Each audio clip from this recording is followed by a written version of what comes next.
Bonjour à tous, je m'appelle Thérèse, j'ai 24 ans et si je fais cette vidéo aujourd'hui, c'est parce que j'ai été bouleversée par une nouvelle. Samedi dernier, l'Assemblée nationale a adopté un amendement dans la nuit justifiant les interruptions médicales de grossesse dans les cas dits de détresse psychosociale. Donc, c'est-à-dire une interruption de grossesse pour un fœtus en bonne santé jusqu'au 9e mois de grossesse inclus. Du coup, je me suis tout de suite demandé qu'est-ce que c'est qu'une détresse psychosociale. Et malheureusement, il n'y a aucune définition précise qui existe. C'est-à-dire qu'il y a autant de détresse psychosociale que d'êtres humains et que d'avis médicaux. Donc, puisqu'il ne peut pas y avoir de définition objective, le danger avec cet amendement, c'est que la subjectivité prenne le pas sur chaque cas si cette loi est appliquée. Et c'est pour ça que je voulais vous partager mon expérience de la grossesse. Moi, j'ai appris que j'étais enceinte en plein été 2017 et ça allait mal à ce moment-là dans mon couple. Et l'annonce de la grossesse a été compliquée auprès de ma famille. J'avais aucun moyen et la faculté de Paris qui m'avait accepté quelques mois avant pour mon master m'a clairement fait comprendre que je ferais mieux de renoncer à mes études. Donc je me suis sentie très seule. Et l'espace d'une seconde, je me suis même dit que je pourrais rien offrir de bon à ce bébé. Puis je me suis ressaisie et j'ai décidé de me battre parce qu'une grossesse c'est pas une maladie et qu'un avenir était possible. Donc finalement ça a été incroyable, mais j'ai trouvé une autre faculté qui a pu s'adapter à mon cursus et qui m'a intégrée en plein milieu de la rentrée et du coup j'ai déménagé. Et grâce à une amie, j'ai pu trouver un appartement, j'ai eu la chance de recevoir des aides financières de l'État et ça m'a permis de m'en sortir. Ensuite, mon chéri m'a rejoint dès qu'il a pu où j'étais, alors qu'on n'avait aucune attache là-bas. Et on a demandé de l'aide autour de nous et de fil en aiguille, on nous a orientés vers des conseillers conjugaux qui ont été formidables avec nous et qui nous ont accompagnés ensemble et individuellement. Donc on avait peu de moyens, mais on a demandé de l'aide et ils nous ont entendus, ils nous ont proposé des tarifs adaptés à notre situation. Et surtout, on a été entourés par nos amis, par notre famille qui nous ont apporté beaucoup de soutien et beaucoup d'amour. Donc au début, le problème n'était pas ma grossesse, mais c'était la solitude et c'était la peur. Et la solution à cette détresse psychosociale, ça peut être une association, ça peut être des amis, ça peut être un soutien familial, mais c'est pas l'IMG. Le problème n'était pas ma grossesse, mais une faculté qui faisait pression pour que j'arrête mes études. Et la solution à cette détresse psychosociale, ça peut être trouvé au travers d'un établissement plus compréhensif et qui est dans le soutien. Mais c'est pas l'IMG. Le problème, c'était pas ma grossesse, mais c'était mon manque de moyens financiers. Et heureusement, il y a des aides de la CAF qui existent et il y a des assistantes sociales qui peuvent nous accompagner pour gérer nos finances. Donc la solution n'est toujours pas l'IMG. Le problème, c'était pas ma grossesse, mais c'était les difficultés de notre couple à cet instant de notre vie. Et la solution à cette détresse psychosociale, ça peut être un accompagnement conjugal, ça peut être un accompagnement individuel ou un médiateur dans les cas où ça se passe mal, mais c'est toujours pas l'IMG.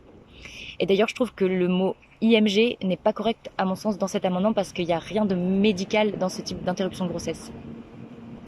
Donc mon cas de figure, il est loin d'être le seul, mais dans d'autres cas, on pourrait dire que la subjectivité que propose cette loi, elle va conduire à proposer à une femme battue une IMG, alors qu'avant tout, elle a besoin de se sentir soutenue et protégée. Cette subjectivité, elle conduira à proposer d'abord une IMG à une femme à la rue plutôt qu'un toit. Cette subjectivité, elle conduira d'abord à proposer une IMG à une femme parce qu'elle risque de perdre son emploi plutôt que de renforcer la protection des femmes et des mères dans le monde professionnel, etc., etc. Ça se décline dans plein de cas en fait. Et aujourd'hui, moi, j'ai un garçon de 2 ans et demi qui va bien, qui est la joie de ceux qui l'entourent, qui est un vrai soleil dans notre vie. Et ça, c'est grâce à des personnes qui nous ont soutenus dans notre détresse psychosociale. Et ça a été difficile, je vous le cache pas, parce qu'on a dû renoncer à certaines choses. Et surtout, on a dû faire la vérité en nous. Et ça, c'est douloureux sur le moment. Moi, j'ai beaucoup pleuré certaines fois, mais aujourd'hui, je regrette rien parce que j'ai une vie merveilleuse. Et c'est pas celle que j'imaginais avant de tomber enceinte, mais elle est encore mieux parce qu'elle m'a fait grandir, elle m'a fait me prendre en main, elle m'a poussé à me tourner vers les autres, elle m'a montré comment je pouvais être forte dans les difficultés.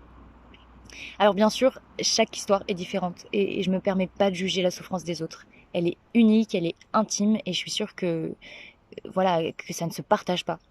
Sauf que, à mon avis, on se trompe souvent de combat. Le problème, c'est rarement l'enfant, mais c'est la solitude, c'est la pauvreté, c'est le désespoir, c'est la violence, l'immaturité, l'addiction, etc., etc.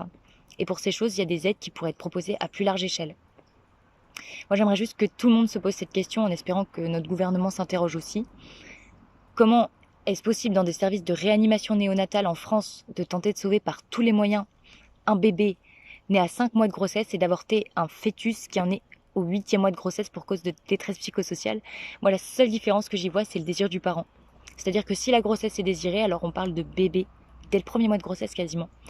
Mais Si la grossesse n'est pas désirée ou que le fœtus présente un handicap ou qu'il y a un quelconque problème, à ce moment-là, on va pas parler de bébé, on va parler de fœtus, on va parler de cellules et donc d'IMG comme solution.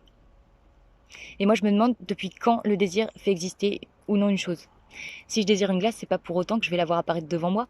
Si je veux pas de poussière chez moi, c'est pas pour autant qu'elle n'existera plus. Et c'est la même chose pour une vie. Si je déteste ce voisin bruyant et que j'ai aucun désir de l'entendre, est-ce que je vais l'éliminer? En fait, si mon désir était souverain, c'est probablement ce que je ferais. Mais le voisin, qu'est-ce qu'il en pense, lui? Heureusement qu'il y a des lois pour protéger autrui. Et alors, dans le cas d'une grossesse, est-ce que notre désir d'enfant va donner une valeur ou un droit objectif de vie ou de mort sur un fœtus? Et qui est assez sage pour déterminer quand il s'agit d'une vie ou pas? Un fœtus, ça peut pas s'exprimer, c'est vrai. Mais est-ce qu'on peut parler à sa place? Il y a des études qui montrent qu'un fœtus, ça ressent, ça bouge, ça évolue. Alors, tant qu'on n'aura pas prouvé scientifiquement qu'il ne s'agit effectivement pas d'une vie, cette loi, elle est potentiellement criminelle. Et ce sont encore des femmes, en majeure partie, qui vont porter cette responsabilité-là et cette potentielle souffrance-là parce qu'on ne les aura pas aidées, en fait, là où elles avaient besoin de l'être. Alors s'il vous plaît, partagez cette vidéo afin qu'elle touche ne serait-ce qu'une personne autour de vous et réfléchissons ensemble à la manière de construire au travers de nos lois une société qui soit plus humaine, qui soutienne moralement, physiquement et psychologiquement ceux qui en ont besoin. Je vous remercie de m'avoir écouté. Au revoir.